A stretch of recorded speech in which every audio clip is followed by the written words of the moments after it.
Hello everyone and welcome back to the channel. I apologize for such a long delay, but life happens. Anyways, today I wanted to take a look at a video called Evolution Destroyed in Under 5 Minutes. It takes a look at the criticisms of a gentleman named David Berlinski.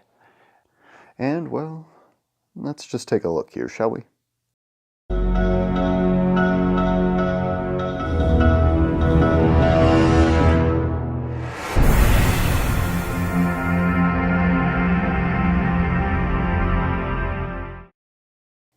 I really didn't want to stop this early, but even right here on the title screen, we see how fundamentally dishonest and misrepresentative this entire video is going to be. As you can see, his accolades begin with his work as a postdoctoral fellow at Columbia for molecular biology. The thing is that he has absolutely no science degree whatsoever.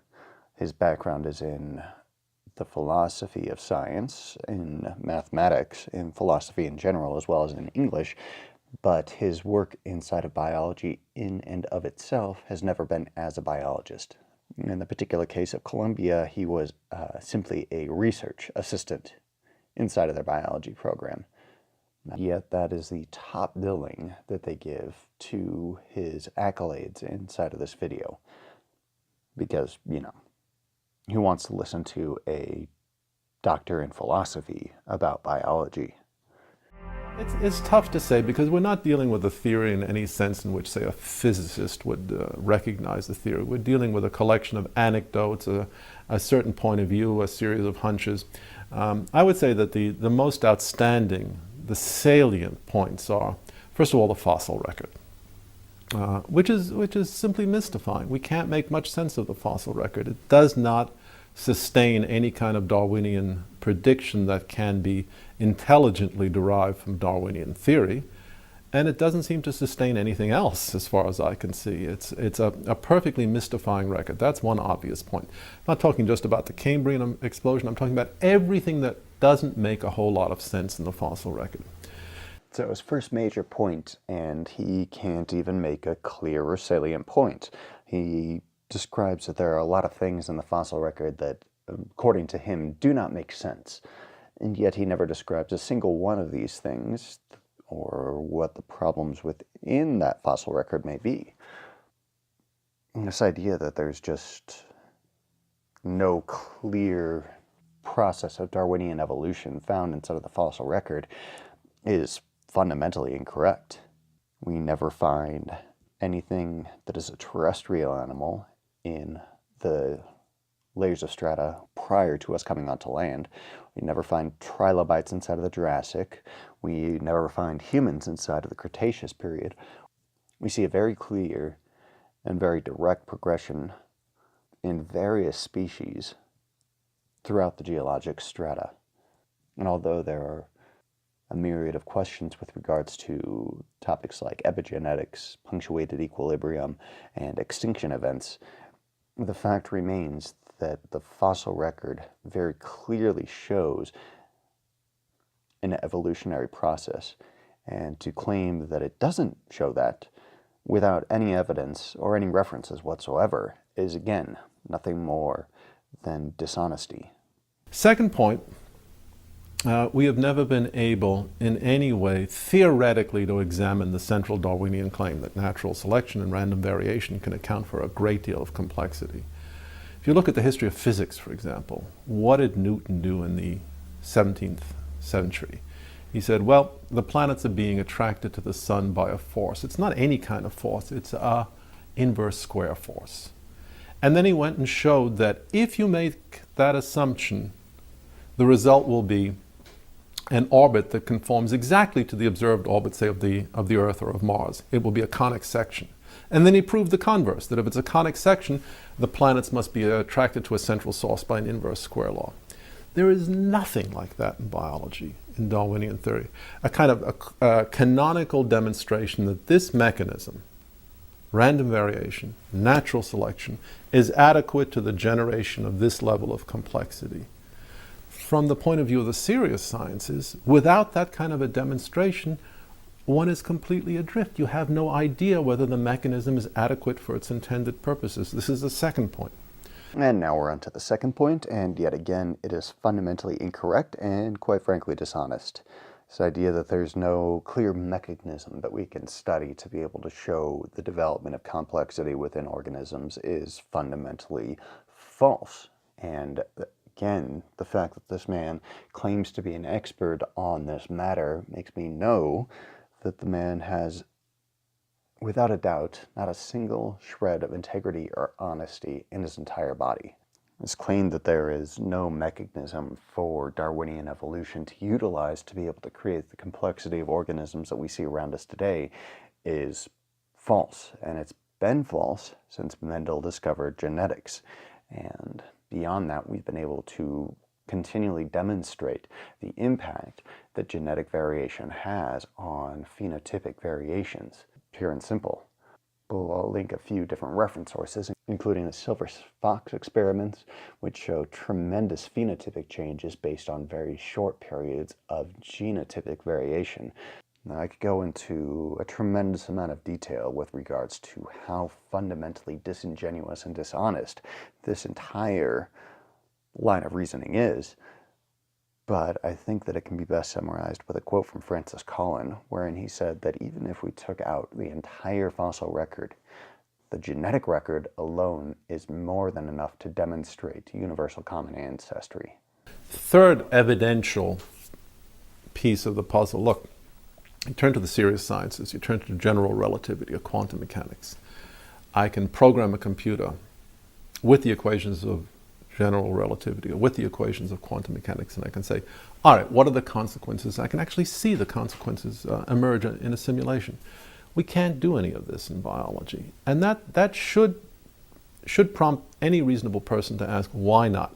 If this is such a simple mechanism which can easily be programmed on a computer, how come we can't set up a computer and create something of biological-like complexity? How come we cannot see the unfolding of an evolutionary process the way we can see the unfolding of an evolutionary process in physics? This is a very serious question. I've looked at all the genetic algorithms. I'm trying to write a genetic algorithm myself.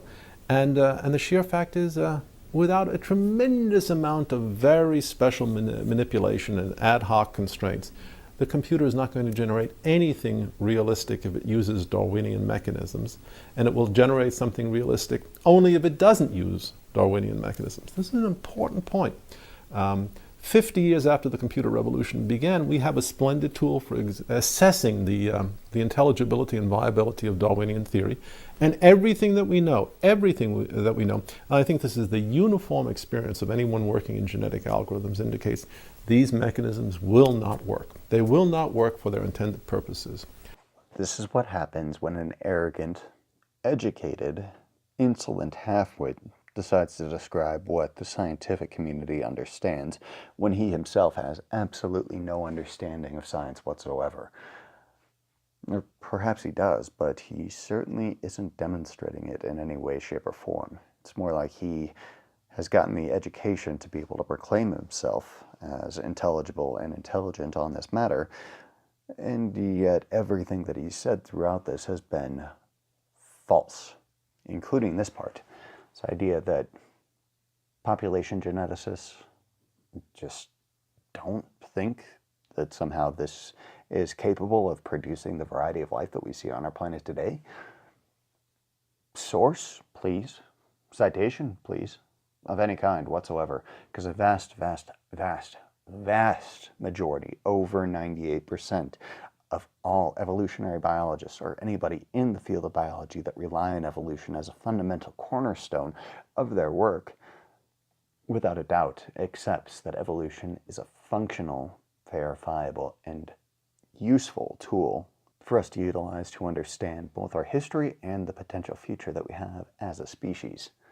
Now, with regards to computer simulations not being able to clearly or accurately represent the entire process of evolution from abiogenesis up to today isn't surprising. It's no more surprising than the fact that the Doppler radar can give us a very solid 5-day forecast, but it can't tell us what's going to happen to the weather in 40 years. Evolutionary biology is fractal, meaning that there are far too many far too complex variables involved in the process of biological evolution for us to be able to account for all of them. This fractal nature of evolutionary biology makes it so that there is not going to be a very linear, specified, predictable progression of life on this planet. However, we can see and have created simulations of basic evolutionary processes that we can play out on a regular basis and are even available for kids on their phones. Quite literally, there are evolution apps that you can download onto your phone that work extremely well and very clearly demonstrate that environmental selective pressures can change the genome. So this proclamation that we have no simulations to demonstrate that evolutionary theory works is false. And the absurd declaration that population geneticists and the experts in this field accept that biological evolution cannot be accounted for through this means is again false. If it's not, then please, by all means, provide some sort of a citation, record, or reference that demonstrates your claim.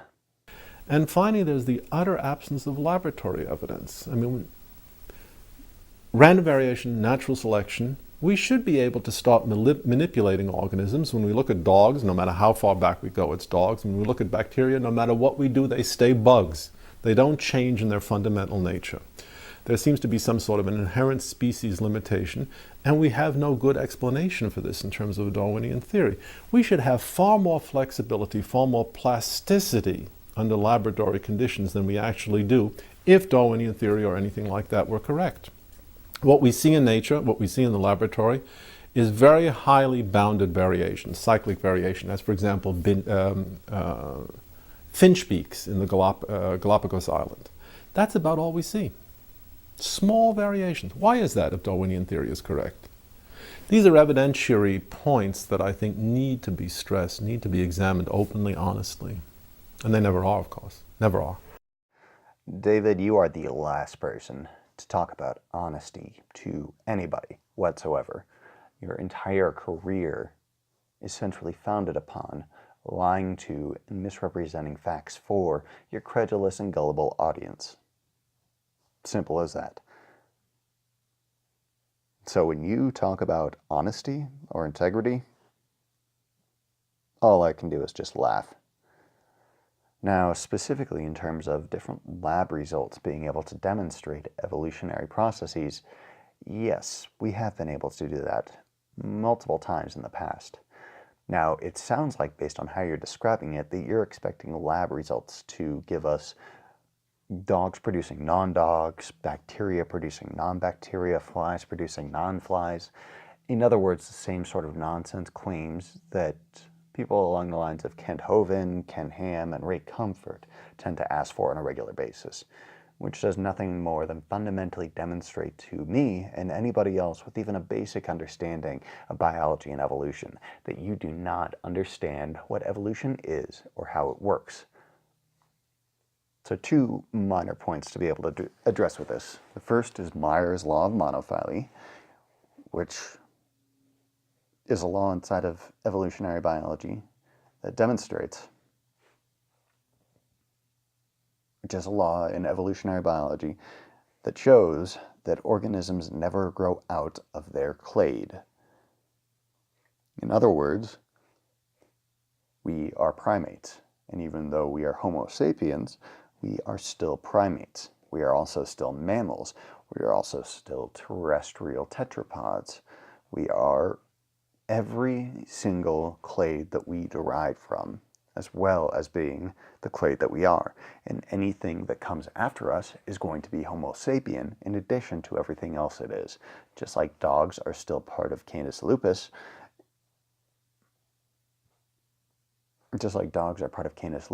and any type of domesticated ant, just like dogs are still part of the same family as wolves, and birds are part of the same family as dinosaurs. This is basic stuff, and the fact that you're misrepresenting it so clearly and so proactively, it's kind of sad. I mean, you make your living and have made your career off of nothing but lies and misrepresentations of the truth, and yet you want to present yourself as the intellectual one. It's pathetic, to be frank.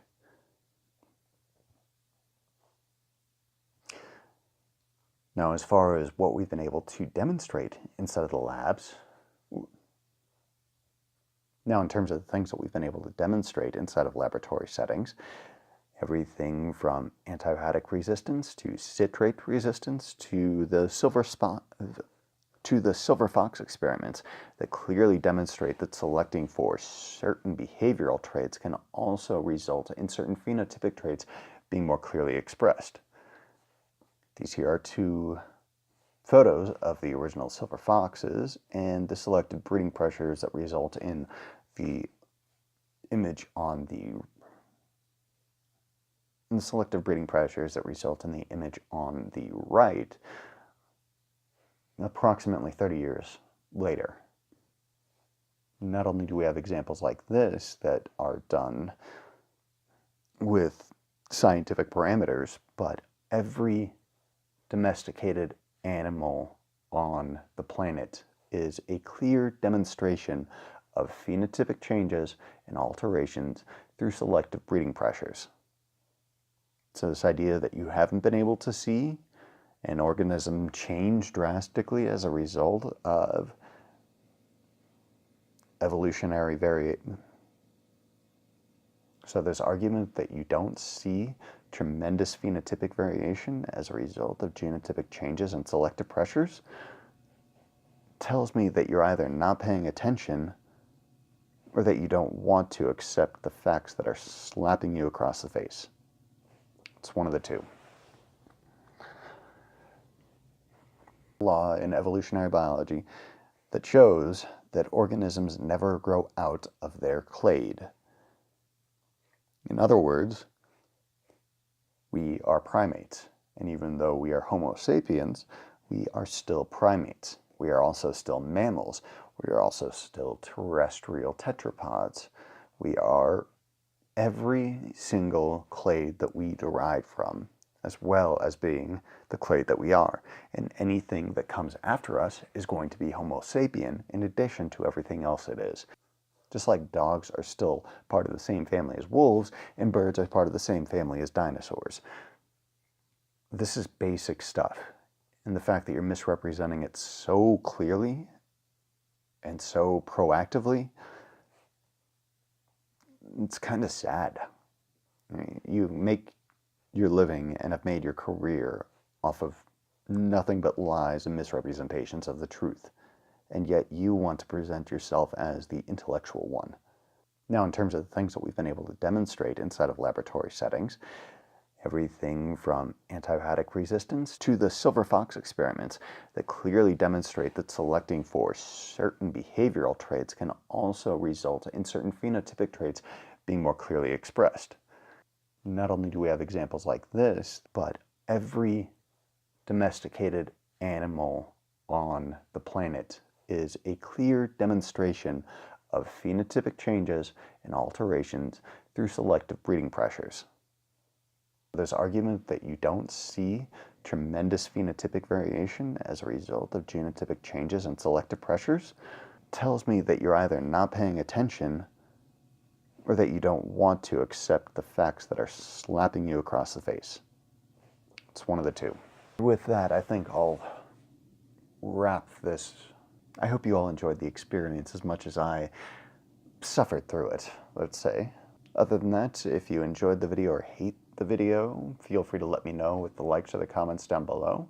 Other than that, so hopefully you'll be seeing me again soon, and I'll see you all then. Thanks.